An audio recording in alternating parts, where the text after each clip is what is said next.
Good morning children. How are you all? I think you all are fine. Welcome to your Hindi class. आज हम लोग इस video के माध्यम से हिंदी साहित्य के पाठ 5 भारत को उठना होगा शीर्षक में स्वामी विवेकानंद के बारे में जानेंगे. स्वामी विवेकानंद का पिक्चर दिखा रही हूँ, देखिए. इन्हें तो आप लोग जानते ही होंगे, इनका नाम भी सुना होगा. तो पहले कुछ इनके जीवन के बारे में मैं आपको बता देती हूँ, क्योंककि आपके बुक के इस चैप्टर में ये चीजें नहीं दी हुई है. ठीक है. इनका जन्म, विवेकानंद का जन्म 12 जनवरी 1863 को कोलकाता में हुआ था. इनके बचपन का नाम पता है क्या था? नरेंद्र नाथ. और ये एक युवा सन्यासी थे. हाँ, बहुत ही कम उम्र में ये सन्यासी बन गए थे. बट इन्हें ये साहित्य, दर्शन और इतिहास के बहुत ही प्रकांड विद्वान थे. इन्हें साहित्य के बारे में और इतिहास के बारे में बहुत ही जानकारी था, क्योंकि इनके गुरु जो थे वो रामकृष्ण परमहंस जी थे, जो प्रकांड विद्वान, जिन्हें साक्षात माँ काली जी दर्शन दिया करती थी. और ये इनके गुरु थे. ये रामकृष्ण परमहंस जी से बहुत प्रभावित थे. और इनका सिर्फ भारत में ही नहीं नाम था बच्चों. ये भारत से बाहर विदेशों में भी ये घूम घूम कर ज्ञान की ज्योति, बहुत ही ज्ञान की ज्योति को जलाया था, मतलब शुरू किया था. इनके बारे में हम लोग जितना भी जानेंगे ना वो कम ही होगा. तो चलिए हम लोग इनके बारे में ज्यादा डिटेल ना पढ़ते हुए चैप्टर पे आ जाते हैं. ठीक है.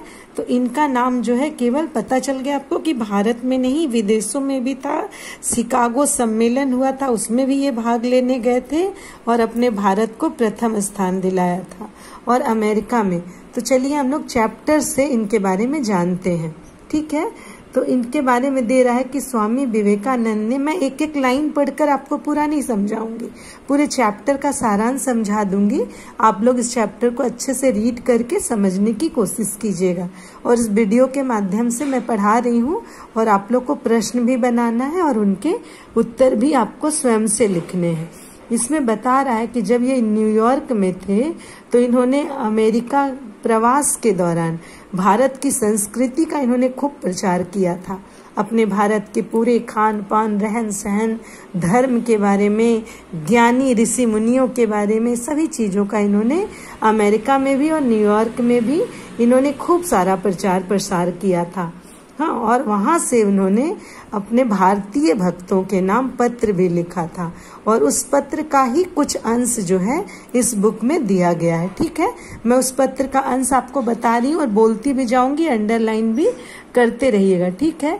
19 नवंबर 1884 में इन्होंने अपने भारत के नवयुवक के लिए, नवयुवक मतलब जो युवा पीढ़ी है जैसे आप लोग, तो ऐसे युवा पीढ़ी के लिए इन्होंने एक पत्र लिखा था, जिसमें इन्होंने बोला था, हे वीर युवकों. इन्होंने भारत के युवा पीढ़ी को क्या कह के संबोधन किया? हे वीर युवकों. वह बड़े संतोष की बात है. उन्होंने कहा कि बिना रोक टोक के भारत की उन्नति करता चला आ रहा है. इसमें हमें सफलता अवश्य मिलेगी कि हम सबको भारत की सिर्फ उन्नति करने के लिए. तो भारत कब आगे बढ़ेगा? जब देश पढ़ेगा तभी तो देश बढ़ेगा. सभी शिक्षित होंगे, सभी धर्म को बराबर मानेंगे ना. तो उन्होंने उस पत्र में ये लिखकर भेजा कि आप लोगों को बिना रोक टोक के भारत की उन्नति करनी होगी. और भारत की उन्नति करने के लिए आपको क्या करना पड़ेगा? आवश्यकता है केवल प्रेम, निष्कपटता और धैर्य दिखलाने की. यहाँ से अंडरलाइन कर लीजिए, केवल प्रेम, निष्कपटता और धैर्य दिखलाने की. यहाँ से अंडरलाइन करते चलिएगा जहाँ से मैं बता रही हूँ. परोपकार ही जीवन है. इन्होंने कहा परोपकार यानी दूसरे का उपकार करो. परोपकार करना न करना ही मृत्यु है. अगर आप किसी की मदद नहीं करते तो मृत्यु के समान है. ये बच्चों, सबके लिए तुम्हारे हृदय में दर्द होना चाहिए, चाहे वो गरीब हो, मूर्ख हो, पद दलित हो, रास्ता भटक गया हो. मनुष्य के दुख को तुम जब अनुभव करोगे तो संवेदना से तुम्हारा हृदय भरा हो. ये पूरा एक पैराग्राफ अंडरलाइन कर लीजिए. सारी लाइन इसमें बहुत ही इम्पोर्टेंट है. समझ में आ रहा है आप लोगों को? उन्होंने क्या क्या चीजें कही है कि चाहे गरीब मूर्ख हो, चाहे वो जैसा भी व्यक्ति हो, सबके लिए अपने दिल में, अपने उसके तुम्हारे हृदय में एक दर्द हो, है ना, और उनकी संवेदना को समझो, जितना हो सके परोपकार करो, यानी दूसरे की मदद करो। तुरंत ही तुम्हें संयम भी हो, संशय हो तो सब कुछ ईश्वर के समक्ष कह दो। अगर तुम्हें लगता है कि कोई सुनने वाला नहीं है तो जाओ और ईश्वर के आगे बैठकर उन्हें कह दो। तुरंत ही तुम्हें शक्ति, सहायता और अदम्य साहस का अभाव होगा। ये पूरा पैराग्राफ मैंने अंडरलाइन करने को कहा है, तो कर लीजिए। इसमें उन्होंने ये कहा कि अगर कोई तुम्हारी बातों को नहीं सुनता है, नहीं समझता है, तो ईश्वर से तुम शक्ति मांगो, और ईश्वर के सामने जब बैठोगे तो तुम्हें क्या आभास होगा कि सारी चीजें बड़ी आसानी से हो गई। उन्होंने ये बताया अपने पत्र में कि मैं 10 वर्षों से यहाँ पर हूँ, लेकिन फिर भी मैं मूल मंत्र घोषित कर रहा हूँ। मेरा क्या काम है? सिर्फ प्रयत्न करो। अगर आप प्रयत्न करते हो किसी काम को करने के लिए तो आपको सफलता अवश्य मिलती है। और उन्होंने उनसे क्या कहा? वत्स, वत्स कहते हैं युवकों को, है ना, किसी को पुकारने का संबोधन है। वत्स, धीरज धरो, ये लाइन भी अंडरलाइन की है। न धन से काम होता है और न यश काम आता है, न केवल विद्या अर्जन से। तुम्हारी सच्चरित्र कठिनाइयों की संगीन दीवारों को तोड़कर अपना रास्ता बना लेगा। कि जरूरी नहीं है कि तुम्हारे पास बहुत धन ही हो, है ना, तुम बहुत बलशाली हो, जरूरी नहीं है। अगर तुमने मन में दृढ़ निश्चय कर लिया तो तुम्हें काम में अवश्य सफलता मिलेगी। उसके बाद उन्होंने कहा, वत्स, भारत को उठना होगा। आपके शीर्षक में यही तो है, भारत को उठना होगा। यानी इन्होंने कहा कि जब आप युवा पीढ़ी जागरूक हो जाएंगे तो हमारे भारत देश की अवश्य तरक्की होगी।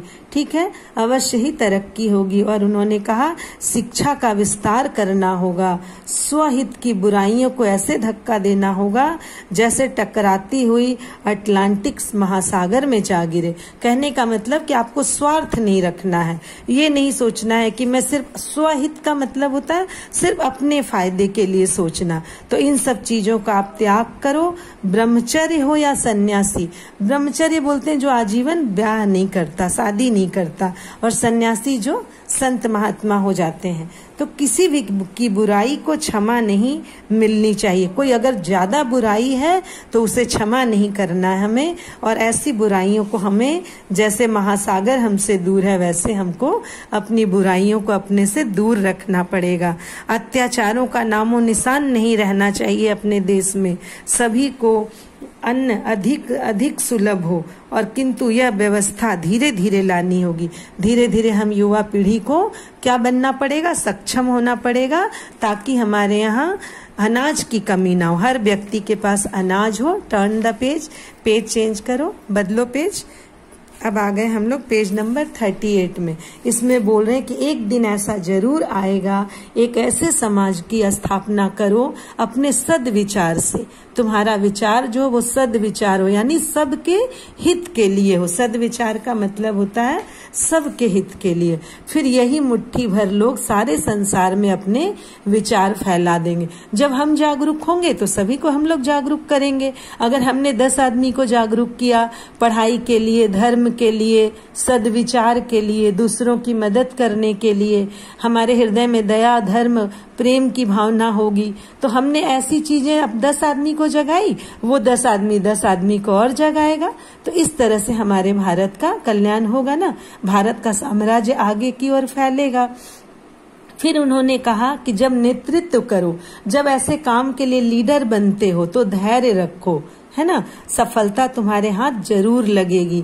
दूसरों पर अपना रौब जमाने की कोशिश मत करो। ये नहीं, कभी कभी क्या होता है, हम लोगों को पावर मिल जाता है तो हम क्या करते हैं, अपने से छोटे कमजोर व्यक्तियों पर खूब अपना धौंस दिखाने लगते हैं ना, और हम लोग क्या करते हैं, भलाई करना भूल जाते हैं और अपने को बड़प्पन दिखाने के लिए दिखाने लगते हैं कि हम बड़े मजबूत हैं और हम ही सबसे बड़े पोस्ट वाले हैं। ऐसा नहीं, बहुत प्रेम से सबको बराबर समझते हुए हमें दूसरों की भलाई के लिए कार्य करना जीवन है। और उन्होंने ये भी कहा कि हम में किसी प्रकार की कपटता न रहे, न कोई दुष्टता रहे। कपटता मतलब समझते हो? कपटता माने हमारे अंदर कपट, छल और चालाकी न हो, कोई दुष्टता न रहे। हम सदैव प्रभु पर निर्भर रहा, मैं सदैव प्रभु पर निर्भर रहा हूँ। वो कह रहे हैं कि मैं तो सिर्फ प्रभु को देखता हूँ, तो तुम लोग भी परमात्मा को देखो। सत्य मैं चाहता हूँ, हमें किसी प्रकार की कपटता ना रहे और ना हमारे अंदर कोई छल रहे। हम सिर्फ और सिर्फ भगवान पर विश्वास रखें ना, जो दिन के प्रकाश की तरह उज्जवल हो। मरते समय मेरे चरित्र का यह धब्बा ना लगे कि मेरा काम जो था वो यश और नाम पाने के लिए। बहुत लोग नाम कमाने के लिए थोड़ा सा अच्छे कर्म करते हैं, देखते हो, एक केला लेकर जाएंगे और 4 गरीब आदमी के साथ फोटो खिंचवा के और उसे फेसबुक में स्टेटस लगाएंगे कि मैं बड़ा मदद कर रहा हूँ। जो वाकई दिल से मदद करता है वो कभी नाम कमाना नहीं चाहता है, वो क्या चाहता है कि गरीब की मदद हो जाए। दुराचार को गंध का नाम भी न रहने पाए। किसी भी तरह की, दुराचार कहते हैं किसी भी तरह की बुराई, किसी भी प्रकार की टाल मटोल या छिपे तौर पर कुटिलता हम में ना रहे। कभी कभी कोई हमसे मदद मांगने आता है तो हम उससे कहते जाओ कल आना, जाओ परसों आना, तो टाल मटोल करते हैं क्योंकि हमारे हृदय में उसके मदद करने की भावना ही नहीं रहती है। यानी ये कहना चाह रहे हैं कि गुरु का विशेष कृपा पात्र होने का दावा भी मत करो। ये भी मत दिखाओ अरे ये सर मुझे बहुत मानते हैं, ये सर मुझे बहुत मानते हैं। मैंने गुरु के लिए, गुरु का, जो गुरु अब आपको प्यार करता उसके लिए आप दूसरों पर धौंस ना दिखाओ। साहसी बच्चों आगे बढ़ो, चाहे धन आए या ना आए, आदमी मिले या ना मिले, तुम्हारे पास प्रेम है।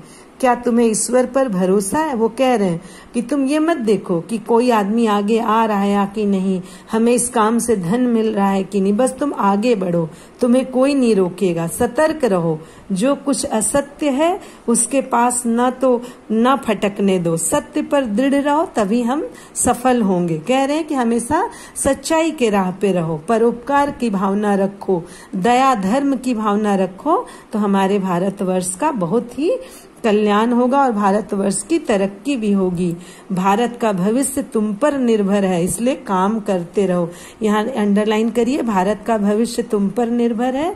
ये वाला पूरा पैराग्राफ मैंने कहा था नेतृत्व से यहाँ तक गुरु ना रहे वहां तक का अंडरलाइन करिए, ठीक है। और वो बोल रहे तुम लोगों को मेरा आशीर्वाद रहेगा।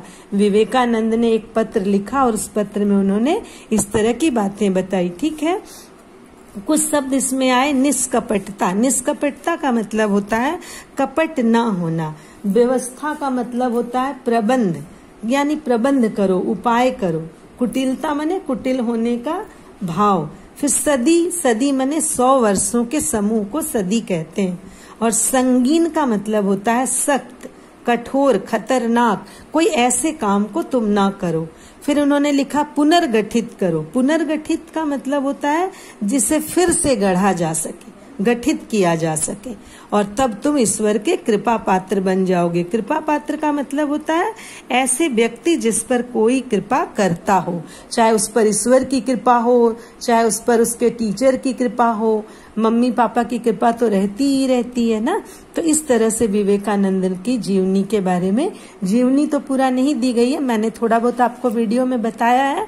अब आप लोग प्रश्न बनाइएगा और उसके उत्तर भी स्वयं लिखिएगा, ठीक है। जैसे प्रश्न, स्वामी विवेकानंद ने किस बात पर संतोष व्यक्त किया? तो उन्होंने क्या कहा था? बिना रोक टोक के उनका काम उन्नति कर रहा है। स्वामी विवेकानंद के अनुसार भारत का भविष्य किन पर निर्भर है? ये भी प्रश्न बनाया जा सकता है। तो आप क्या लिखोगे? अच्छे समाज और भारतवासी के ऊपर निर्भर है, युवा पीढ़ी के ऊपर निर्भर है। अंधकार की स्थिति में लेखक क्या करने को कह रहे हैं?